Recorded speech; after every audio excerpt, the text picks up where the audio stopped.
매일 아침 꼭 챙겨야 할 뉴스 딱 3개만 골라서 깊게 들여다봅니다. 뉴스 세계 시간인데요. 오마이뉴스의 곽우신 기자 모셨습니다. 어서 오세요. 네, 안녕하세요. 그리고 박지훈 변호사 모셨습니다. 어서 오세요. 안녕하십니까? 네. 지금 뉴스 세계 진행하기 전에 우리 애청자 여러분들께 좀 전해드릴 말씀이 있는데요. 유튜브로 저희 시선집중 함께 해주시는 분들 아마 지금 시청이 안 되고 있을 겁니다. 지금 기술적인 문제가 발생을 해서 유튜브 송출이 지금 안 되고 있습니다. 최대한 빨리 방법을 찾기 위해서 노력을 하고 있는데요. 조금만 좀 기다려 주시기 부탁을 드리고요. 현재는 유튜브로 청취를 할 수가 없습니다. 일단 라디오나 MBC 미니 이용해서 방송 청취 부탁드리겠습니다. 최대한 빨리 해결하도록 노력을 하겠습니다. 자, 오늘 뉴스 가보죠. 첫 번째 뉴스는요. 네, 문재인 대통령이 집권 5년차를 맞아 신년사를 어제 내놓았습니다. 주요 키워드는 회복, 포용, 도약이었는데요. 문 대통령은 이 코로나와의 기나긴 전쟁이 끝나지 않았다. 생명과 안전이 여전히 위협받고 유례없는 민생경제 어려움이 지속되고 있다라고 토로했습니다. 하지만 새해에는 분명히 다른 해가 될 것이고 우리는 함께 코로나를 이겨낼 수 있을 것이라고 강조를 했는데요. 특히나 다음 달이면 백신 접종을 시작할 수 있다라고 이야기했습니다. 우선순위에 따라 순서대로 전 국민이 무료 접종 받을 수 있도록 하겠다라고 강조했는데요. 지금 이제 우리 기업이 개발한 치료제의 심사도 진행 중이라면서 백신 자주권을 확보하겠다라고 이야기했습니다.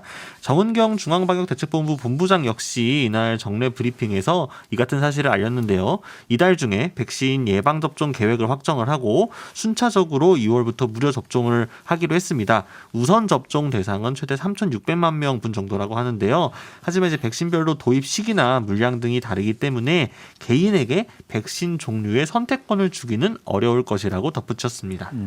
우선 접종 대상자가 3,600만 명이면 네. 아동과 청소년은 일단 제외잖아요. 그렇죠. 지금 뭐 그럼 거의 전 국민 다라고 봐도 되는 거 아닌가요? 다 맞을 수 있다라는 거고 네. 이번 신년사에서 뭐 다른 얘기도 많이 나왔지만 이 부분이 가장 눈에 띄는 것 같습니다. 선언한 거거든요.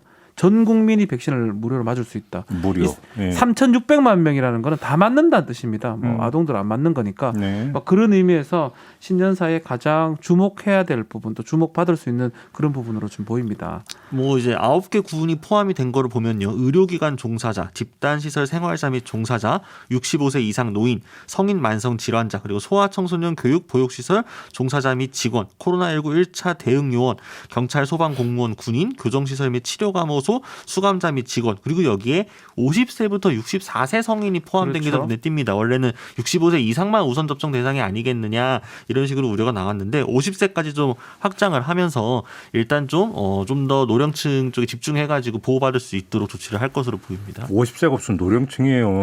장년층 50대 기분 나쁘. 죄송합니다. 공식적으로 사죄드리겠습니다. 사실은 65세가 아니고 50에서 64세 이게 큽니다. 그렇기 때문에 다 맞춘다는 노인층이 아니고 이제 장년층 장년층이죠. 중장년층. 네, 그러니까 저도 우선 접종 대상자에 이제 들어가게 되는 건데요. 저는 몇 년 딱 모자라긴 한데요. 예. 네. 그래요? 저랑 바꿀래요? 아닙니다. 아무튼 네. 예, 그 문재인 대통령이 어제 신년사를 쭉 정밀 분석을 하면 그 올해 그 국정 우선순위가 무엇인지가 명확하게 드러난다고 봐야 되겠죠. 일단 코로나 잡겠다라고 하는 것이 최우선순위인 게 분명히 드러나고 있고, 그렇죠. 부동산 문제에 대해서 이제 송구하다라고 이제 표현을 했기 때문에 일단 어떤 부동산이 문제가 있었다는 점을 인정을 하고 주택 공급 쪽으로 이제 방향을 찾겠다라고 하는 의사도 분명히 했기 때문에 그게 좀 2순위라고 봐야 될 것 같고요. 뭐 좀 검찰 개혁이나 이런 얘기들은 안 했습니다. 그래서 아마 좀 그런 개혁 부분보다는 네. 민생이나 이 부분에 좀 주안점을 두겠다. 좀 눈에 딱 띄는 국민들한테 바로 눈에 띄는 그 부분 백신하고 부동산 얘기한 거 봤을 때는 네. 그 부분에 이제 초점을 두고 있는 것 같습니다. 어찌 본다면 좀 약간 좀 기계적으로 분류를 한다면 지금까지 문재인 대통령의 국정 수행 지지도를 분석을 하면 긍정 요인에서 이제 가장 우선순위를 차지했던 게 코로나 방역이었고, 그렇죠. 이제 그 부정적 평가에 이제 그 1순위였던 게 부동산이었기 때문에 이 양면을 이제 다 건드리겠다. 그러니까 장점은 극대화하고 네. 그러니까 단점은 극소화하는 쪽으로 방향을 단점 잡겠다. 없애겠다. 뭐 이렇게 지금 국정 방향을 잡았다고도 해석을 하면 될 것 같습니다. 네. 다만 이제 구체적인 방법론이 부동산 정책 같은 경우는 좀 포괄적으로만 그 언급을 했고 선언적 차원이기 때문에 구체적인 내용이 무엇이 되겠느냐 이제 이게 관심사인데 어제 신년사에서는 거기까지는 좀 가지는 않았으니까. 네, 구체적으로 나오진 않았고 아마 변창흠 장관이 본인 발로 이제 변창흠표 정책 패키지를 따로 이제 발표를 하지 않을까 이걸 좀 기대하고 있는 거겠죠. 그러니까요. 네. 네. 그리고 어쨌든 백신 예방 접종 계획이 이달 중에 확정된다고 하는데 이 내용을 좀 살펴봐야 전반적인 올해 이제 뭐 방역이라든가요, 뭐 이제 백신 접종의 순서라든가 시기를 대략적으로 시민 개인들이 가늠할 수 있을 테니까요. 이에 대해서 이 결과가 계획이 나오고 나야 또 한 번 이 계획을 근거로 문재인 대통령의 이 국정 수행에 대한 평가가 또 바뀌지 않을까. 지금 일부 보도를 보게 되면은 2월부터 접종을 한다고 하지만 그 2월이 도대체 몇만 명 정도 분량이냐, 도대체 2월이 이렇게 좀 기대할 수 있을 만한 수준으로 맞을 수 있는 건지 아니면 시작만 2월이고 실질적으로 본격적으로 접종 받을 수 있는 거 한참 후 아니냐 이런 우려들이 계속 나오고 있으니까요. 이게 좀 일단 계획이 나와봐야 좀 나올 것 같습니다. 아무튼 생각이. 근데 이제 문제는 이제 그 최초 접종 시점도 중요하지만 아무튼 그 전 국민 한 70% 정도가 이제 그 백신을 맞아야 집단 면역이 형성이 된다고 하니까 제가 볼 때는 이제 70%까지 도달하는 시점이 언제냐 네. 이게 기준점이 사실은 돼야 될 거라고 생각을 해요. 하반기는 돼야 될 것 같아요. 그거는 뭐 그러니까요. 물리적으로 봤을 때도. 네. 이제 그런 거는 사실 우리나라만 아니라 모든 나라가 마찬가지가 되겠죠. 뭐 프랑스 같은 경우 접종률이 너무 낮아가지고 지금 네. 난리도 아니거든요. 그러니까 이제 다른 나라들 같은 경우에는 백신에 대한 불안감이라든가 공포감이 좀 이렇게 조장되는 부분이 있다 보니까 정부 당국에서 좀 의도적으로 추진하는 거에 비해서 너무 지금 접종률이 안 나오고 있거든요. 그렇기 때문에 약간 좀 거부하는 느낌도 있어가지고 오히려 지금 확보해놓은 백신이 유통기한 전에 다 맞을 수 있겠느냐라는 걱정까지 하고 있다고 하니까 네. 좀 상황이 좀 많이 다른 것 같습니다. 그러니까 이번에 저기 그 미 의사당 정관 사람 중에 한 명이 뭐 백신 맞으면 뭐 노예가 된다? 아, 저 어떻게 저런 상상을 할 수 있을까 싶은 생각이 드는데요. 맞지 말라고 하고요, 그 사람은. 그렇죠. 맞기 싫으면 맞지 마라. 그래. 네, 자 두 번째로 넘어가겠습니다. 네, 안철수 국민의당 대표가 홍준표 의원과 만났습니다. 이들은 대한불교 조계종 종정인 진재 스님에게 새 인사차 명목으로 대구 동화사를 찾았는데요. 양측은 사전 조율은 전혀 없는 우연한 만남이라고 설명을 했습니다. 근데 이제 10분간 시차를 두고 도착을 했고요. 두 사람만 회동하는 자리는 따로 없었고 다만 이제 스님과 세 사람이 있었던 면담은 비공개로 진행이 됐습니다. 연합뉴스 보도에 따르면 그런데 이들의 만남이 이번이 처음이 아니라 지난달에도 만나서 식사를 함께 했다고 합니다. 그래서 이번 이 불교 그 조계종 종정 스님 만나는 그 자리가 정말로 우연이었는지 좀 의문이 제기되는 상황도 있고요. 네. 또 하나는 안철수 대표가 최근 김동길 연세대학교 명예교수와도 만나는 등 보수층 인사들과의 접촉을 계속 늘리고 있는 모습을 보이고 있습니다. 네. 반면에 김종인 비상대책위원장은 안철수 대표에 대해서 대응하지 말라라고 내부 경계령에 들어갔다라고 합니다. 서울신문이 처음 보도한 내용을 보면요. 비공개 회의 자리에서 비대위원들과 당 관계자들에게 우리 당에서 후보를 내는 것에 집중해야지 왜 안 대표를 염두에 두느냐라면서 되도록 대응하지 말라고 이야기를 했다는 겁니다. 뭐 밖에서 찾는 게 기회주의가 아니냐, 이건 콩가루 집안이다, 뭐 이런 표현까지 나왔다고 하는데요. 비대위 회의가 끝난 후 기자들과 만난 자리에서도 정당 통합은 있을 수 없다, 전혀 상상도 못하는 상황이다, 거론하지 말라라고 선을 그었습니다. 근데 뭐 우연이라고 하니까 이걸 굳이 뭐 해석할 필요는 없는데 대구거든요. 동화사는요. 거기다가 불교 조계종에 갔습니다. 네. 시간이 10분이면 약간은 교감이 있다고 보는 게 그래서 뭐 홍준표 의원도 지금 무소속이긴 하지만 뭐 보수 인사고 지난 대권 후보였기도 하고 네. 그렇기 때문에 상당히 그 국민의힘을 제외한 나머지 보수층 인사들을 다 만나는 지금 모양새입니다. 안철수 대표 지금 행보가 상당히 크다, 광폭적이다라고 할 수 있을 것 같습니다. 이제 김종인 위원장은 안철수 대표에 대해서 계속적으로 거리를 두고 있는 상황인데 당 내에서의 인사들은 뭐 여러 명이 그러니까 주호영 원내대표부터 해서 오세훈 전 서울시장이라든가 안철수 대표에 대한 러브콜을 계속 보내고 있잖아요. 그렇죠. 그러니까 지금 당에서의 메시지가 일단 엇박자가 나는 거에 대한 경계를 일단 한 것 같고요. 이게 지금 사실 당대당으로 보게 되면은 안철수 국민의당 대표가 갖고 있는 국민의당 지분은 사실 굉장히 작고 국민의힘이 훨씬 큰 제일 야당인데 마치 국민의 당이 국민의힘을 끌고 가는 듯한 모양새가 되는 거란 말이죠. 서울시장 판 돌아가는 걸 보게 되면요. 그러다 보니까 좀 오히려 국민의힘이 중심을 잡고 여기에 안철수 대표 측에서 흡수통합하는 식으로 가든가 해야 그림이 좀 나올 텐데 반대로 끌려가는 데 대해서 좀 걱정하는 게 아닌가. 지지율인 것 같아요. 지지율이 뭐 세다 보니까 안철수 대표가 원래 이 정도 아니면 이 땅도 있을 수도 있는데 워낙 세다 보니까 마음이 좀 바뀌었을 수도 있고요. 독자적으로 지금 행보하는 그런 모양새고 결국은 이제 선점 효과라고도 해석이 될 수가 네. 있는 거죠. 단일화 어떤 그 이벤트의 선점 효과. 그렇죠. 이것이 결국은 지금 안철수 지지율의 좀 상승 국면을 이끌었던 가장 큰 동력이다. 이렇게 봐야 될 것 같은데 그러면 후발주자 입장에서 어떻게 될 것인가? 김종인 위원장의 전략은 일단 이렇게 읽어야 되는 거 아닙니까? 네. 그러니까 단일화라고 하는 어떤 논의에서 이제 후발주자가 되어버렸는데 이것을 어떻게 판세를 역전시킬 것인가?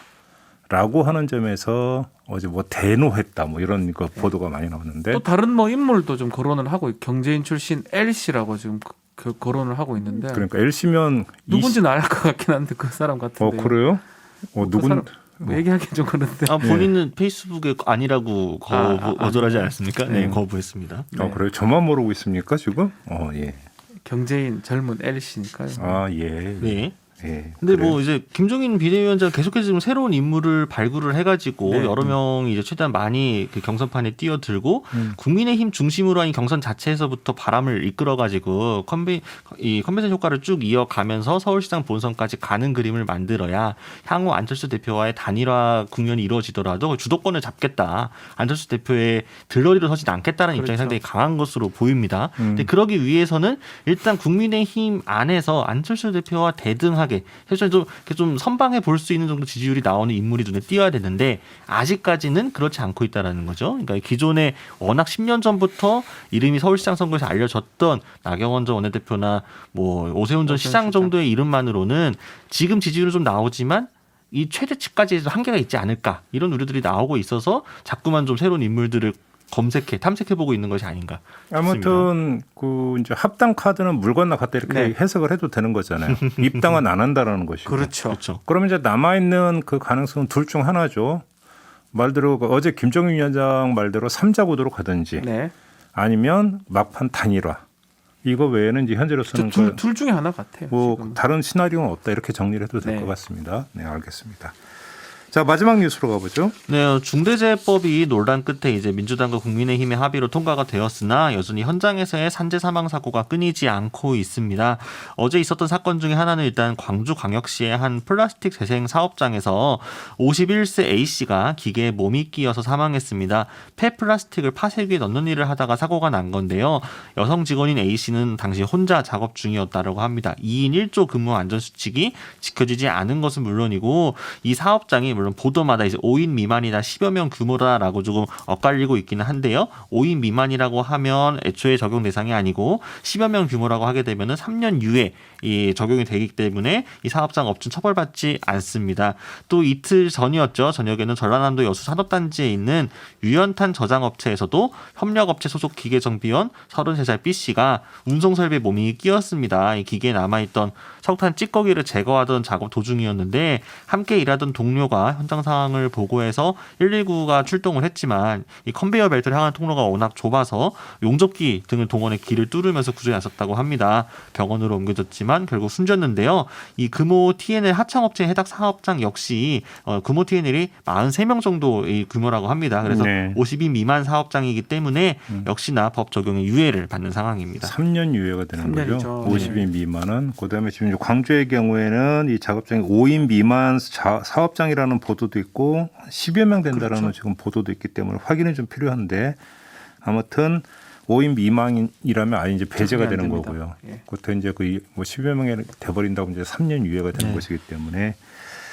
중대재해처벌법이 국회를 통과하자마자 네. 사각지대에서 어떤 일이 발생하고 있는지가 그냥 바로 여실하게 드러나는 그런 이 얘기를 한 거거든. 결국은 뭐 조금 더 말씀드리면 중대재해 기업처벌법, 중대재해 사망 사고라든지 상습 상해 사고가 일어나는 기업을 처벌하겠다라는 법입니다. 네, 그 일단 이제 법이죠. 법명에서 기업은 빠졌습니다. 네, 그렇죠. 중대재해처벌법으로 네. 바뀌었는데 네. 이제 거기서 가장 뭐 정의당 등등 단체 사회에서 우려했던 부분이 너무 적용 범위를 많이 빼버린 겁니다. 네. 5인 미만을 아예 빼버리고 또 50인 미만 같은 경우는 유예를 3년에 두는 거거든요. 결국 그게 반쪽짜리 아니냐, 너무 예외를 많이 둔 거 아니냐 했는데 실제로 많은 사고들이 5인 미만, 50인 미만 이런 적은 사업장에서 많이 일어나기 때문에 결국 우려했던 게 현실이 되지 않을까 이런 생각이 좀 듭니다. 그러니까 예를 들면 금호 TNL 사건 같은 경우에는 이제 TNL의 합성 업체 소속의 직원이 사고가 났을 때 이를 원청인 금호 TNL에 물을 수 있도록 하는 게 사실 이 중대재해법의 아주 중요한 골자 중에 하나인데 그 금호 TNL인 원청조차도 50인 미만 사업장이기 때문에 이번 유예 기간에 걸려갖고 이제 비켜갈 수 있다라는 거죠. 물론 뭐 지금 시행 자체가 1년 뒤입니다만, 그러니까 만약에 유예 기간이 다가왔을 때, 그럼 그때 돼가지고 또 경제계가 로비가 없을까? 유예 기간 늘려야 된다. 지금 준비가 안 돼 있다. 지금 하게 되면 기업들이 굉장히 어려워진다. 기업 살인법이다. 이런 식으로 또 논란 나오게 되면은 그때 또 벌써부터 지금 제1야당은 지금 중대재해법보다 좀 더 완화된 법안을 준비하겠다고까지 나서고 있는 상황인데, 그럼 그때 그 상황에서는 지금 여당은 그땐 무슨 말을 할 수 있을지 잘 모르겠습니다. 개인적으로 좀 우려했던 게 이렇게 막 논의는 무상했는데 이런 식으로 자꾸 예외를 두고 배제를 해버리면 그 역효과가 발생한다라는 좀 우려를 했었거든요. 뭐냐면 이렇게 되면 유예 대상이 되고 제외 대상이 되는 쪽에서 오히려 그러니까 그 면죄부를 주는 듯한 그렇죠. 그런 역효과가 발생하면서 우리는 해당 사항 없으니까 뭐 우리는 상관없어 이런 식으로 하면서 오히려 정반대의 어떤 네. 그 메시지를 던져주고 그것이 현장에서 오히려 이상하게 돌아갈 수 있는 가능성. 네. 이것들을 좀 우려를 했었는데 물론 이것이 이제 바로 그렇게 어떤 그 작용에 따른 어떤 결과라고는 단정을 할 수는 없습니다만 현장에서 이런 분위기가 만약에 팽배한다면 그런 좀 문제는 좀 심각해지는 거거든요. 그렇죠. 법이 적용이 안 된다라 그러면 그만큼 안심을 또 가진답니다. 그러니까요. 네, 거기다가 그 뭐 사업장에서 그럴 가능성도 인원을 줄인다든지 네. 일부러 줄인다든지 네. 그리고 그 예외 조건에 맞아 떨어지면 안전을 더 소홀히 한다든지 예. 그 부분이 가장 문제인데 결국은 그런 상황이 되지 않을까 많은 분들이 지금 우려하고 있는 상황이죠. 예전에 이제 비정규직 보호법 관련해서도 2년 이제 계약 기간 묶어두면서 이거 이제 이상 그 이제 근무하게 되면은 그 이제 인정을 해주는 식으로 했지만 사실상 오히려 1년 12개월짜리 쪼개기 그렇죠. 계약이 늘어나게 된 거 아닙니까? 이 경우에도 결국 5인 미만짜리 그 사업장들 다 쪼개져 가지고 만들어지게 되면 다 회피할 수 있는 구멍 만들어준 거 아니냐 이런 지적이 나오고 있으니까요. 그러게요. 그러니까 좀 만약에 진짜 5인 미만 사업장이나 50인 미만 사업장에 유예 기간을 두든 적용 배제를 할 거든 좀 열어두는 부분이 있다고 하면은 이곳에 사고가 일어났을 경우에 그럼 어떤 식으로라도 책임을 물을 수 있는지 그 부분이 같이 논의가 됐어야 되는데 마냥 풀어주기만 하고 구멍만 만들어 놓고 나서 사실은 누더기가 아니다. 이건 우리 할 만큼 한 거다라는 식으로 강변을 하게 되면 과연 그걸 어느 노동자들이 받아들일 수 있을지는 잘 모르겠습니다. 그러게요. 듣고 있겠죠? 정치권에서. 법은 통과가 됐는데 통과된 게 맞는지 참 의문입니다. 알겠습니다. 자, 이렇게 마무리하죠. 박지훈 변호사, 곽우신 기자와 함께했습니다. 고맙습니다. 감사합니다. 감사합니다.